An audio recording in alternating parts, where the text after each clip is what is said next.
നമസ്കാരം മാം. DMK M P കനിമൊഴിയും കേന്ദ്ര സഹമന്ത്രി നമ്മുടെ സുരേഷ് ഗോപിയും തമ്മിൽ പാർലമെന്റിൽ നടന്ന ഒരു ആക്ഷൻ സീനാണ് ഇപ്പോൾ സമൂഹ മാധ്യമങ്ങളിലാകെ വൈറലായിക്കൊണ്ടിരിക്കുന്നത്. മാം അത് കണ്ടു കാണുമെന്ന് വിചാരിക്കുന്നു. അപ്പൊ അതിൽ അവർ പറയുന്നത് തമിഴ്നാടിന് കേന്ദ്ര സർക്കാർ ദുരന്ത നിവാരണ ഫണ്ട് അനുവദിച്ചിട്ടില്ല. കാരണം തമിഴ്നാട്ടിൽ ഒരുപാട് പ്രളയക്കെടുതി മൂലം 10-20 പേര് മരിച്ചിട്ടുണ്ടായിരുന്നു. പിന്നീട് അതുപോലെ തന്നെ വയനാട് ദുരന്തമൊക്കെ കനിമൊഴി പാർലമെന്റിൽ പറഞ്ഞപ്പോൾ സുരേഷ് ഗോപി അവിടെ ഇരുന്ന് ആംഗ്യം കാണിക്കുന്ന ഒരു സീനാണ് ഇപ്പം വൈറലായി കൊണ്ടിരിക്കുന്നത്. അപ്പൊ അതിനെപ്പറ്റി മാമിന് എന്താണ് പറയാനുള്ളത്? വീഡിയോ കണ്ടിരുന്നു. കുറച്ച് നേരത്തേക്കുള്ള കുറച്ച് വീഡിയോ ആയിട്ട് കണ്ടു. പിന്നെ നമ്മുടെ കേരളത്തിൽ അതിനെക്കുറിച്ച് നമ്മൾ സോഷ്യൽ മീഡിയയിൽ അവിടെ കണ്ടപ്പോൾ ഞാനും നോക്കി എന്താണ് സംഭവം എന്ന് പറഞ്ഞിട്ട് നോക്കിയപ്പോൾ വീഡിയോ കാണുന്നുണ്ട്. വീഡിയോ കാണിച്ചിട്ട് അദ്ദേഹം കനിമൊഴി മാം സംസാരിക്കുന്നു.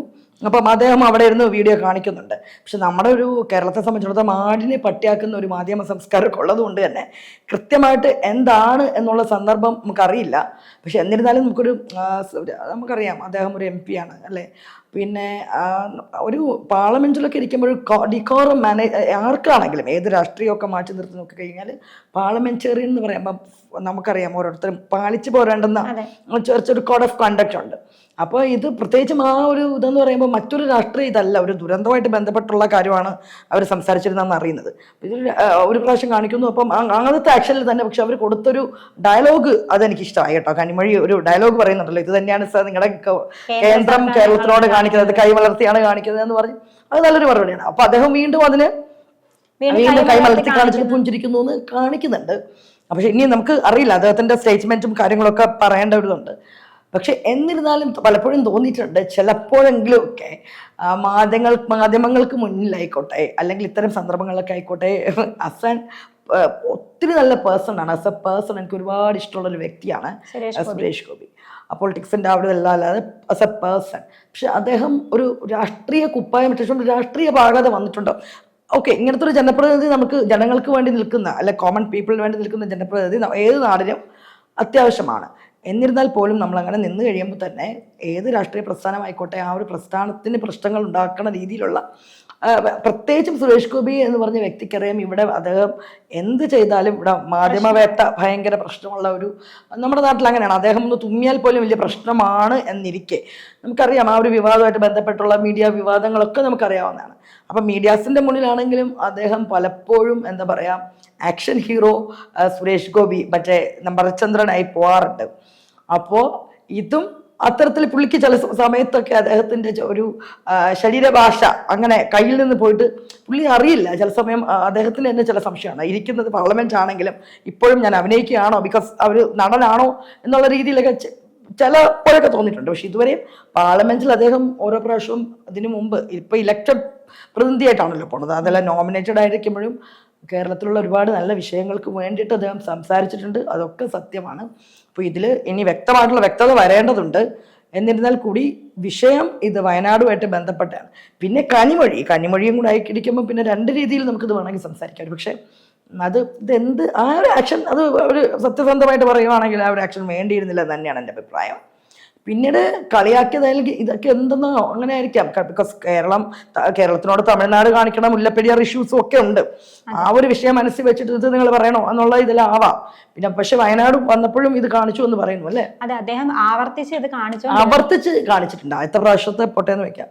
അപ്പൊ അദ്ദേഹത്തിന്റെ ഭാഗത്തുനിന്നൊരു ക്ലാരിറ്റി വരണം. പക്ഷെ എനിക്ക് ഒരു കാര്യം ഉറപ്പാണ്, ഇത്തരം ഒരു വിഷയമായതുകൊണ്ടും മറുഭാഗത്ത് കനിമൊഴി ആയതുകൊണ്ടും ഇപ്പുറം സുരേഷ് ഗോപി ആയതുകൊണ്ടും തന്നെ 2-3 ദിവസം പ്രസക്തമായിട്ടുള്ള വിഷയങ്ങൾക്കൊന്നും കേരളത്തിൽ യാതൊരു ക്ഷാമം ഉണ്ടാവില്ല. ഒരുവിധം എല്ലാ ഓൺലൈൻ മീഡിയാസും മുഖ്യധാര മീഡിയാസും എല്ലാം ഇതിൻ്റെ പിന്നാലെ പോയിട്ട് ഏറ്റവും വലിയ സംഭവ വികാസങ്ങൾക്കൊന്നും പ്രാധാന്യം വരില്ല. ബിക്കോസ് മറുപക്ഷത്ത് സുരേഷ് ഗോപി ആയതുകൊണ്ട് തന്നെ.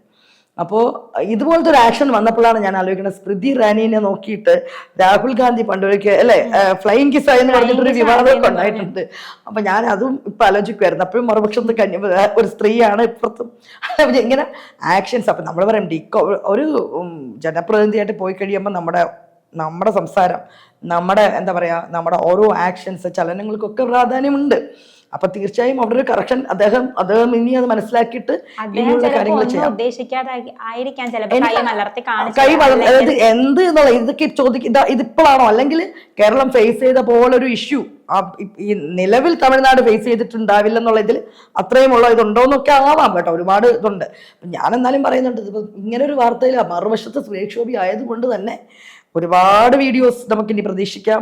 അത് വേണ്ടപ്പം അദ്ദേഹത്തിൽ നിന്നും കൂടി ഒരു ക്ലാരിറ്റി വേണമല്ലോ. കാരണം ഇന്ന് എന്തായാലും ചില മാധ്യമങ്ങളുടെ അടുപ്പുകൂട്ടി ചർച്ചയിലെ മുഖ്യ വിഷയം ഇത് തന്നെ ആയിരിക്കും. സുരേഷ് ഗോപി പാർലമെന്റിൽ ഫാസിസം കാണിച്ചു, വയനാടിനെ പറഞ്ഞപ്പോൾ വയനാടൻ ജനങ്ങളോട് നമുക്ക് തീർച്ചയായിട്ടും അത്തരം വാർത്തകളും ശ്രദ്ധിക്കാം. കാരണം കേരളത്തിന്റെ മീഡിയാസിന്റെ പോക്ക് അല്ലെങ്കിൽ അങ്ങനെയാണ്. ഇന്ന് കണ്ട അതിലും മറുവശത്തു നിന്നുള്ള ഒന്നും കണ്ടിട്ടില്ല.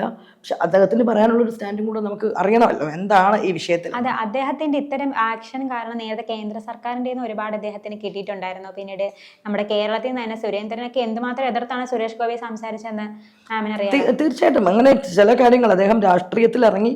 തീർച്ചയായിട്ടും അദ്ദേഹം എന്ന് പറയുമ്പം ഒരു തൃശ്ശൂർ അദ്ദേഹം ജനപ്രതിനിധിയാണ്. തൃശ്ശൂരിൽ ഞാൻ എപ്പോഴും വിശ്വസിക്കുന്ന ഒരു കാര്യം എന്ന് വെച്ച് കഴിഞ്ഞാൽ അദ്ദേഹത്തിൻ്റെ ആസ് എ പേഴ്സൺ, അദ്ദേഹത്തിൻ്റെ ഒരു ഹ്യൂമാനിറ്റേറിയൻ ഇതൊക്കെ വെച്ചിട്ട് എല്ലാവരും, കാരണം എനിക്കറിയാവുന്ന ഒരുപാട് കോൺഗ്രസ് ഫാമിലിയിലുള്ള ആൾക്കാർ വരെ അദ്ദേഹത്തിന് വോട്ട് ചെയ്തിട്ടുണ്ട്. അതൊന്നാമത് പ്രതാപനോട് ഭയങ്കര ഒരു ദേഷ്യമുള്ള ആൾക്കാർ, സാമൂഹ്യ പ്രവർത്തകനാണ്. കാരണം എല്ലാവർക്കും അദ്ദേഹത്തെ പോലെ ഒരാൾ ജനപ്രതിനിധി ആയി കഴിഞ്ഞാൽ നമുക്ക് ആർക്കും സമീപിക്കാം എന്നുള്ളൊരു വിശ്വാസം ഉള്ളത് കൊണ്ടായിരിക്കാം. പക്ഷെ എന്നിരുന്നാൽ പോലും പലപ്പോഴും തോന്നിയിട്ടുണ്ട് അദ്ദേഹത്തിൻ്റെ വാക്കുകൾ, പ്രവൃത്തികൾ ചില സമയങ്ങളിൽ അതിര് വിടുന്നത്. കാരണം ഇങ്ങനെയല്ല, നമ്മളിപ്പോൾ ഒരു പ്രസ്ഥാനത്തെ പ്രതിനിധീകരിച്ച് ഒരു രാഷ്ട്രീയത്തിൽ ഇറങ്ങുമ്പോൾ എന്ത് നമ്മൾ ചെയ്യുന്ന ഓരോ ഇതിനും ആൻസറബിൾ ആയിരിക്കുക ഓഫ് കോഴ്സ് ആ രാഷ്ട്രീയ പ്രസ്ഥാനമായിരിക്കും അല്ലേ. അപ്പോൾ അവിടെ വ്യക്തിക്കല്ല ഈ ഒരു, അദ്ദേഹം സ്വതന്ത്രനായിട്ട് മത്സരിച്ച് ജയിച്ചു പോയ ഒരാളാണെങ്കിൽ അത് പ്രശ്നമില്ല. പക്ഷെ ഒരു പാർട്ടിയെ ബേസ് ചെയ്ത് പോകുമ്പം അദ്ദേഹത്തിൻ്റെ ഓരോ ആക്ഷൻസും തീർച്ചയായിട്ടും എന്തായിരിക്കും, അത് ഒരു പാർട്ടി ആയിരിക്കും ആൻസർ ചെയ്യേണ്ടി വരുന്നത്. അപ്പോൾ അദ്ദേഹം ഇനിയും കുറെ കൂടെ ആ ഇട്ടിരിക്കുന്ന കുപ്പായം, അതായത് ഭരചന്ദ്രൻ അല്ല ഞാനിപ്പോ ഒരു ജനപ്രതിനിധി, ഏറ്റവും നല്ല ആൾക്കാർ ആദരിക്കുന്ന ഒരു ആളാണ് എന്നുള്ള രീതിയിൽ അദ്ദേഹം MP മാത്രമല്ലല്ലോ അല്ലേ, കേന്ദ്രമന്ത്രിയാണ് അദ്ദേഹത്തിൽ. അപ്പോൾ ഇത് തീർച്ചയായും ഒരു വിവാദം വരും. പക്ഷെ അദ്ദേഹത്തിൽ നിന്നും കൂടെ ഇതിന് എന്താണ് മറുപടി പറയാനുള്ളതെന്ന് നമുക്ക് കേൾക്കേണ്ടതുണ്ട്. മിക്കവാറും സ്മൃതി ഇറാനി, രാഹുൽ ഗാന്ധിയും പോലെയുള്ള പ്രശ്നത്തിലേക്ക് തന്നെയായിരിക്കും സുരേഷ് ഗോപിയും കനിമൊഴിയും തമ്മിലുള്ള പ്രശ്നം പോകും. അതേ ഇതിലേക്കാണ് പോകുന്നത്. കാരണം ഒരു ആക്ഷൻ ആണല്ലോ, ഒരു ആക്ഷൻ. അപ്പം ഇവിടെയൊക്കെ എന്ന് പറയുമ്പോൾ മറ്റുള്ള ആർക്കും ന്യായീകരിക്കാൻ പറ്റില്ല. ബിക്കോസ് എന്താന്ന് വെച്ച് കഴിഞ്ഞാൽ ഇതിപ്പോൾ BJP എഴുത്തുകാരൊക്കെ ഉണ്ടെങ്കിൽ തന്നെ അവർ നോക്കുമ്പോൾ അവർ അന്ന് ഘോരഘോരം രാഹുൽ ഗാന്ധിയുടെ ഇതുമായിട്ട് ബന്ധപ്പെട്ടിട്ട് പറഞ്ഞിട്ടുള്ളവരായിരിക്കുമല്ലോ. അപ്പുറത്തെ സൈഡിൽ ഒരു സ്ത്രീയോട് ഇങ്ങനെ കാണിക്കാമോ എന്ന് ചോദിച്ചവരായിരിക്കും. അപ്പൊ ഇപ്പൊ ഇവർക്ക് പല രീതിയിലും ഈ സുരേഷ് ഗോപിയുടെ പ്രവൃത്തിയെ ന്യായീകരിക്കുമ്പം അവിടെ അതൊരു പ്രശ്നം വരും. ഇനി കോൺഗ്രസ്സുകാർക്ക് ഒരു പരിധി കൂടുതൽ സുരേഷ് ഗോപിയുടെ, അല്ലെങ്കിൽ ഇവിടെ ഞാൻ ഇടതുപക്ഷമല്ല പറയുന്നത്, കോൺഗ്രസ്സിലുള്ളവർക്കും പറയാൻ പറ്റില്ല. കാരണം അവരന്ന് രാഹുൽ ഗാന്ധി ചെയ്ത പ്രവൃത്തി അപ്പുറത്ത് സ്മൃതി ഇറാനി ആയതുകൊണ്ട് തന്നെ ന്യായീകരിച്ചേക്കണമെന്നും അല്ല എന്ന് പറഞ്ഞവരാണ്.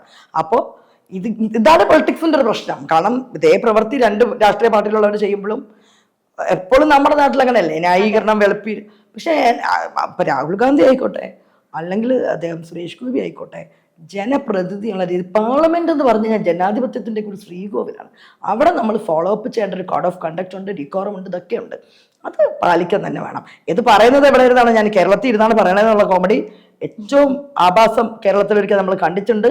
താണ്ഡവമാടിയ അല്ലെ, നിയമസഭയുടെ മണ്ടയിലിരുന്ന് താണ്ഡവമാടിയ ആള് വിദ്യാഭ്യാസ മന്ത്രി ആയിരിക്കുന്ന കേരളത്തിൽ ഇരുന്നുകൊണ്ട് ഞാൻ പാർലമെന്റിലെ ആക്ടിനെ കുറിച്ച് സംസാരിക്കുമ്പം അതും ഒരു ഐറണിയാണെന്ന് തന്നെ പറയേണ്ടി വരും.